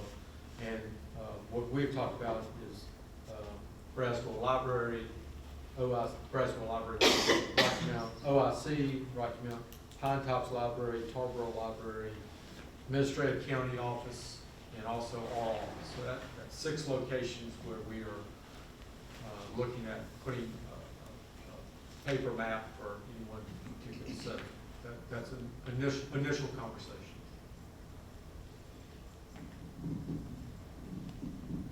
The only thing that it occurs to me is, Dr. Bryan's talking about all the meetings and all the maps that are being produced, that it would be helpful for the board to, tonight, to let us know whether option B as initially drawn or option B2 as, you know, modified to include incumbents is preferred. I mean, certainly, you know, we can put all 4 of them out there, but that's one that I think the board might be able to say, you know, we just want to go forward without considering incumbency at all, as we initially said, or given how small the changes were, to make sure that the incumbents are not double bunked, that we would go forward and put out B2. So if you're comfortable sort of making that call tonight, it would reduce the number of maps that are floating around out there from 4 to 3, reduce the number of large maps that have to be printed up. You know, so I think that would be helpful. We really want to make sure that the incumbents are not double bunked. So B2, and that's the map that had that you have the population statistics for. Right. So I think, as Blake said, when we got the board's guidance, the second option was to be compact districts, don't take anything else into account as far as incumbency. But when he put the incumbents on there and saw how easy it would be to make some minor tweaks around the edges to include incumbents, that's the option B2. And I think if that's the sense of the board to move forward with B2 instead of the original B, then we would have option A, option B2, and option C that could be out there for public review and for the board members to review. And that would be, I don't think we need to have more than 3. Given that the changes are so small between B and B2, certainly someone, you know, as we put those maps out there, you all might get feedback to say, no, we really, you know, don't like those changes, we don't like option B, let's do something else. Or you all might look at it and say, you know, that's not the way we want to go. But for this initial round, I think it is helpful to let people focus on not those small, minute changes. If I may, Madam Chair, is the board comfortable with places where we talk about potential community meetings and placing maps? Do it again if you will, please. As a place to start, we talked about North Edgecombe High School, Southwest Edgecombe High School, Tarboro High School, and then either Teacher Resource Center or one of our elementary schools in Rocky Mountain. Okay, and then maps at Braswell Library, OIC, Pine Tops Library, Tarboro Library, Administrative Building of the county, and our building, our office. What's close to the hill, area? What's over there? Metropolitan Church.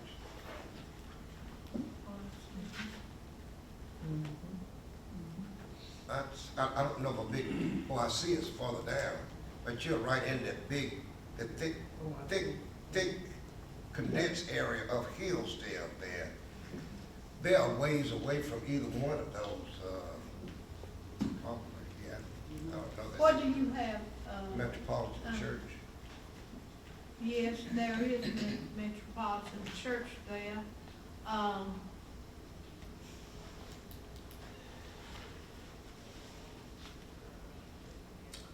What if the board, if you want to make some suggestions regarding certainly open to that. I don't think we have to be completely decided that tonight. So certainly that's a place staff wanted to offer that as a place to start, and then we can certainly adjust that if we feel like we want to make the sports being committed to transparency, total community input. So we are open for any suggestions. And it will be on the website as well, and so certainly those physical locations can be listed on the website, and so people will have the ability to get that information. If there's nothing else for us, appreciate your attention this evening. Well, we certainly appreciate you all. Thank you. All right, we thank you very much for sharing. 6.3, we are at 6.4.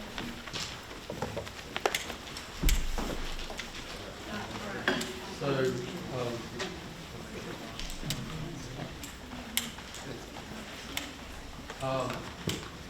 so you have in front of you this point of information, North Jackson High School Journalism Club submitted a donor grant application. And if I may, Madam Chair, may I continue to? Please, go right through. You also have extended day field trips and fundraisers as well. A number of them have been outlined for you. These were approved beforehand, and points of information to the board if anybody has any questions.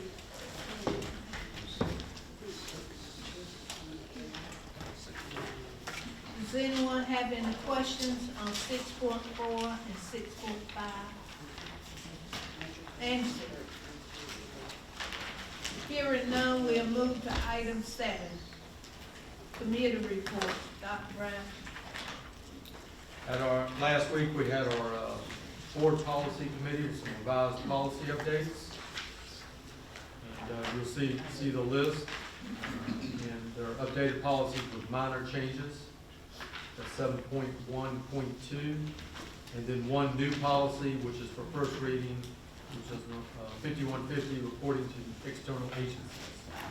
And all of those are listed there, came through the committee as approved and presented. Okay. I know we need to have a motion for the brand new policy for the first reading of the new policy. If we do not have any questions or concerns about all of it. Do we hear a motion for approval of the first reading? Madam Chair. Thank you, Deputy. Yes. Madam Chair, I don't think we have. You have to make a motion on all three. Each The section? revisions, the Okay, minor I changes, can do and the that. policy. Okay, we'll look at the revised section.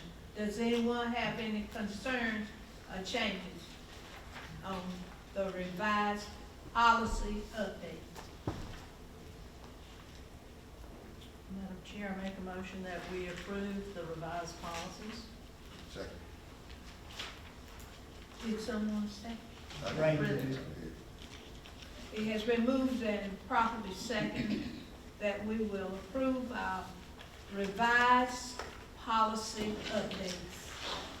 Any other discussion on the motion? All in favor, let it be known by saying aye. Aye. Opposed, the same sign. The motion carries. Now we need a motion for the updated policies. Madam Chair, I make a motion that we approve 1.1.2 updated policies. Second. Has been moved and properly second that we will approve the updated policies.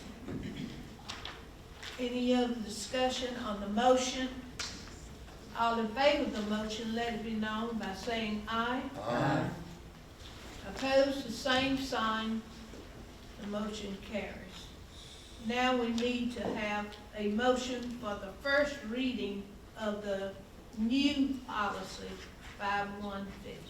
Madam Chair, I make a motion to approve our new policy 5150 for the first reading. Second. Has been moved and properly second that we will approve our new policy for the first reading, 5150. Any other discussion on the motion?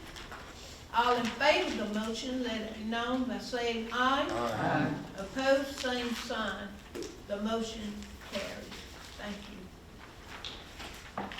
you. 8.A, our consent items, and we will only need one motion on these, and that's 8.1A.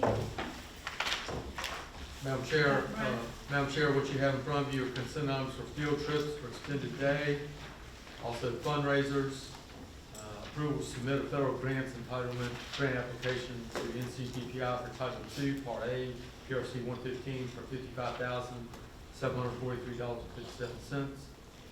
8.4A, approval of Stocks Elementary School to accept a monetary donation amount of $10,000 to W.R. Long for the purpose of supporting student activities, school events, and initiatives that foster an inclusive and vibrant school community, recognition of dedicated staff.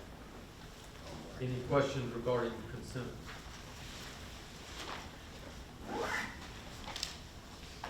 Could we hear a motion to approve our consent items?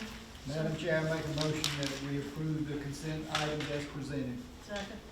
Has been moved and properly second that we will approve our consent items as presented. Any other discussion on the motion? All in favor of the motion, let it be known by saying aye. Aye. Opposed, the same sign. Hearing none, the motion carries. We have 8.B, item for action, and that's Dr. Moore.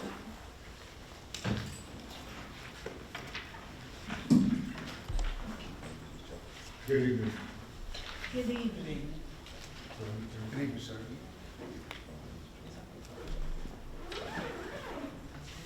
Good evening. I'm here to request board approval for the continued authorization for Princeville Elementary School as a restart school. This is the time for the annual reauthorization. It's been done over 3 years. The school has continued to move in progress in the way that the restart model expects a school to do. Princeville Elementary has met expectation and is eligible for continued authorization to operate using the restart model. And in your packet, you have some information just about the restart model, as well as the data reflected through the Department of Public Instruction, as well as through the Principal Mercer at Princeville Elementary School. Does anyone have any questions? Fast 3 years. It's been a fast 3 years for them. Yes, sir.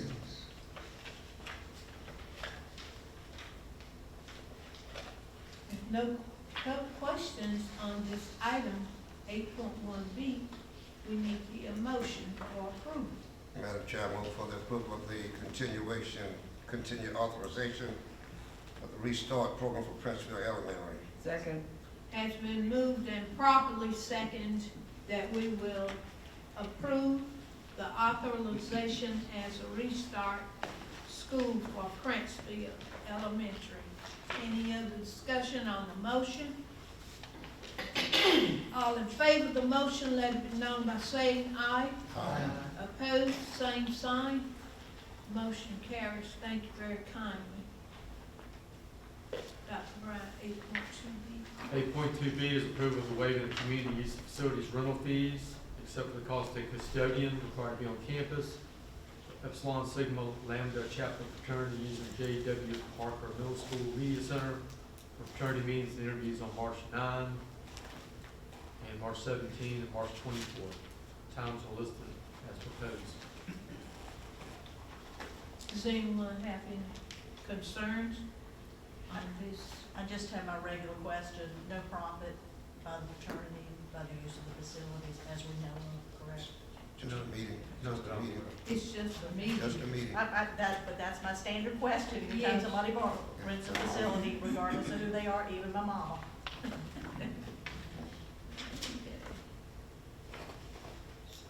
So I need to hear a motion for approval on item 8.2B. Madam Chair, I make a motion that we approve the approval for waiving the community use of facilities rental fees, except for the cost of the custodian required to be on campus during the event for the Epsilon Sigma Lambda Chapter Fraternity using J.W. Parker Middle School Media Center for fraternity meetings and interviews on March 9th from 5 to 7, March 17th, March 24th, from 6:30 until 8. Second. It has been moved and properly seconded that we will approve the waiving the community use of facilities fees, except for the custodian cost that's required at J.W. Parker Middle School. Any other discussion on the motion? All in favor of the motion, let it be known by saying aye. Aye. Opposed, the same sign. Motion is carried. Thank you very much. All right. Oh, Miss Howard, you thought one of them never got it, didn't you? It's starting to feel like that. I promise that when I get up here, I almost feel like I'm going to the podium with church. Sorry to speak in that manner, but good evening, Madam Chair, Vice Chair, Board of Education, Superintendent. I'm coming before you to request the approval of Budget Amendment 1. It's fresh on the heels of the audit report last month, in which they did say that budget amendments should come before you on a regular basis, so here we go. And I also offer my apologies for how small it looks. It's a lot of information this go around, so I apologize for the eye exam. But what you have in front of you is, and I'm just gonna go to the bottom line total increase over the the initial budget resolution that was approved in, I think it was August.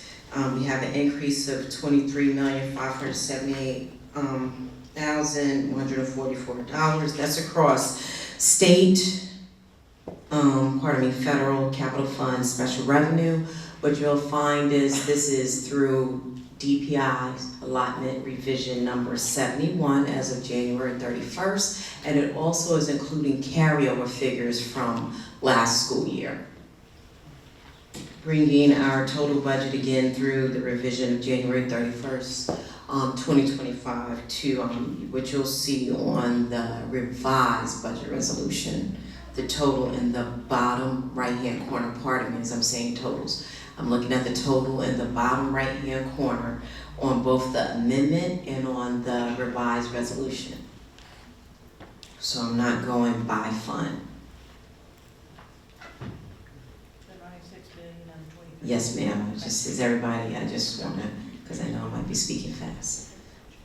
Okay, so the total budget as of January 31st, 2025, that we're working with, that I'm requesting or recommending your approval of, is $96,547,593, rounded, of course.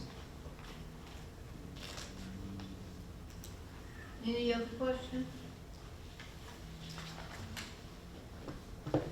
We need to hear a motion to approve our budget amendment number 1 for FY 24-25. Madam Chair, I move for the approval of budget amendment number 1. Second. This year 24-25. It has been moved and seconded that we will approve the budget amendment number 1 for FY 24-25. Any other discussion on the motion? All in favor of the motion, let it be known by saying aye. Aye. Opposed, the same sign. Motion's carried. Thank you very kindly. Thank you all. Thank you. Madam Chair, I make a motion under the North Carolina Open Meetings Law, Section 143-318, 2011, A1, A3, and A6, to go into closed session to consider personnel matters, to consult with the attorney to preserve attorney-client privilege information, and to prevent the disclosure of student records rendered confidential under the Family Educational Rights and Privacy Act 20 U.S.C. 1232G, and the disclosure of personnel records rendered confidential under GS 115C 319 through 321. Second. It's been moved and properly second that we will go into closed session. Any other discussion on the motion?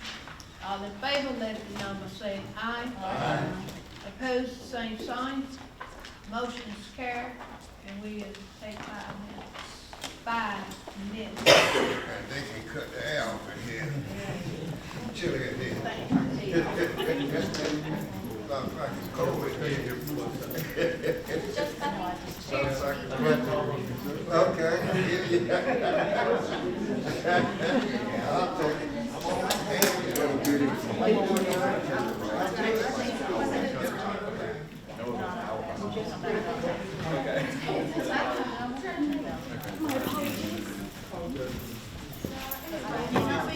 Okay. right, brother, those are muted.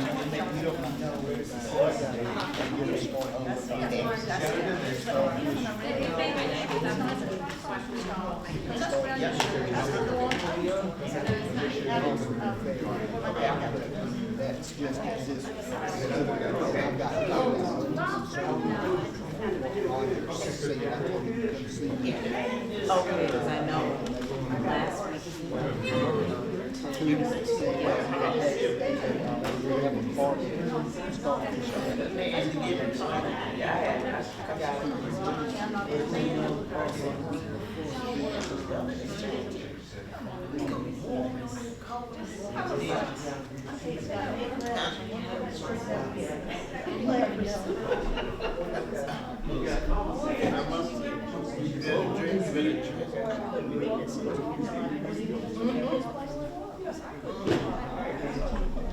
I'll see you the next year.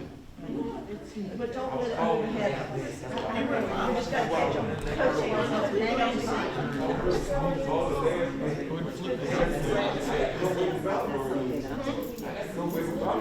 Oh, you do?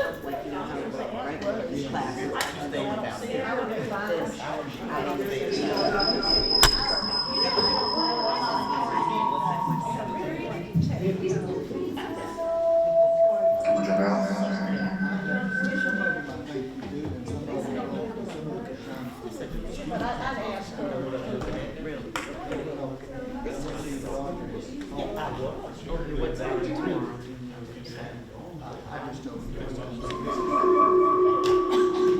So that way I can hear that.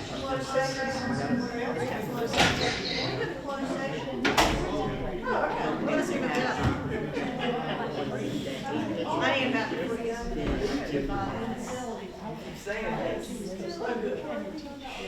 You know what, tomorrow is, what is tomorrow? Tomorrow is Tuesday, so he's technically done, but you said in the morning, because he's done like around 1 o'clock. But because of the college year, as that passed on Monday, Wednesday, Friday, so Tuesdays and Thursdays, he's done by 1 o'clock. But you said.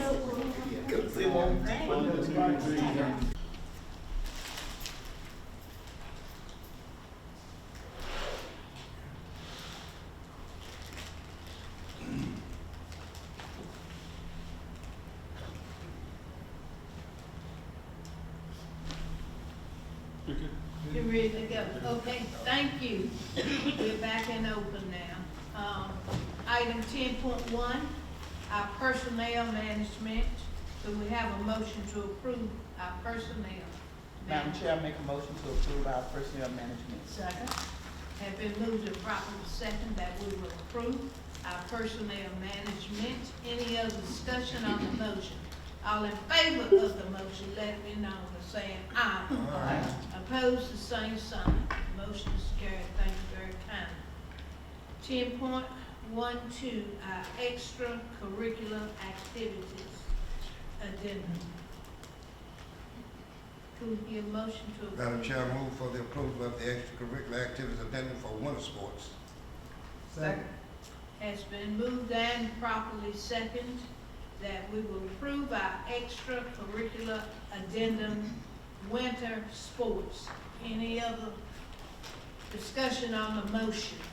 All in favor of the motion, let it be known by saying aye. Aye. Opposed, the same sign. Motion is carried. Now, 10.13, our extracurricular activities. Need a motion. Madam Chair, I make a motion that we approve 10.1.3 extracurricular activities spring sports. Second.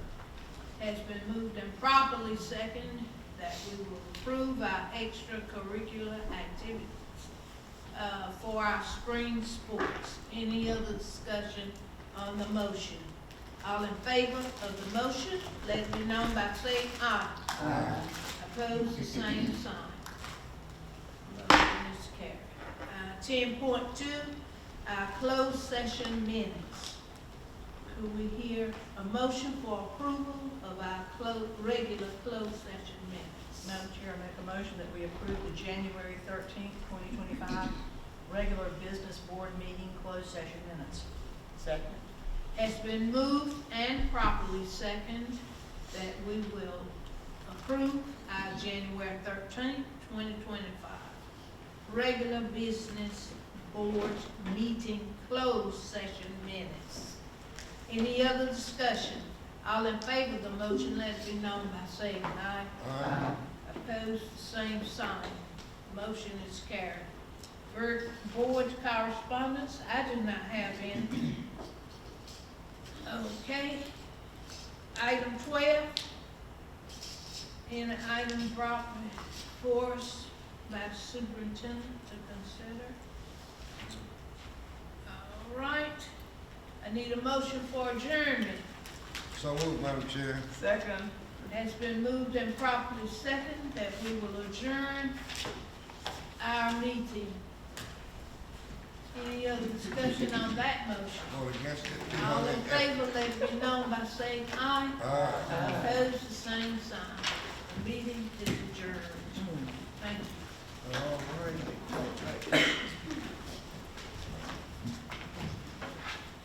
12 o'clock on cloud, I appreciate it. Bring heat. Bring heat. I don't know what he's talking about. He probably extended because we're gonna be out here at all.